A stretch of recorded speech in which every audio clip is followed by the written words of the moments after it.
तो संगवारी हो आज के दिन की शुरुआत होते मोर घर से, जो कि मैं मोर घर ला बनावत हव अभी। और पानी ह बहुत ज़्यादा गिरत हवे, जो कि मोर घर ला भी बनाए ला नहीं देवत हे। और ए डाहन हवे संगवारी हो हमारे छोटे छोटे गाय बछड़ा मन हा, जेला हमन अभी बांध के रखिन, एकरो मन बर घर बनावत हन संगवारी हो। और मैं आ गया अभी छत में, और छत में आ गया अभी बनावत हूँ मैं यहाँ अंगा का रोटी, देला हमारे छत्तीसगढ़िया भाषा में बोलते डव का रोटी। तो कैसे बनाता हूँ तेला दिखाता हूँ संगवारी हो, ये देख सकते हो। और हाँ संगवारी हो, ये हरे हमर नारियल पेड़, जो कि बहुत ही ज़्यादा अभी नहीं फरे एको कनक। तो संगवारी हो चलो मैं फिर से दिखाने वाला हूँ मोर डव का रोटी, छत्तीसगढ़िया में बोलते डव का रोटी। जेला खाऊँ तो डव का बन जाऊँ, और नहीं खाऊँ तो डव की बन जाऊँ। नहीं संगवारी हो, ऐसा कोई बात नहीं रहा, फिर भी मैं दिखाता हूँ ये हरे।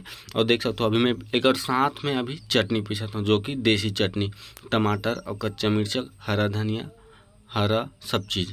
तो एक नंबर लगते संगवारी हो हमारे डव का रोटी सनमा। अभी मैं चटनी ला पीस डरे हूँ, अभी अब मैं है मला कटोरी में जोड़ हूँ, ओकर बाद खाए ला जाऊँ। तो कैसे खाता हूँ तेला दिखाऊँ, आप मन ला बने रहो वीडियो में। तो संगवारी हो मैं अभी पूरा जोड़ डर हूँ यदि चटनी ला, अब होगी चालू मोर खाए के, तो बने रहो।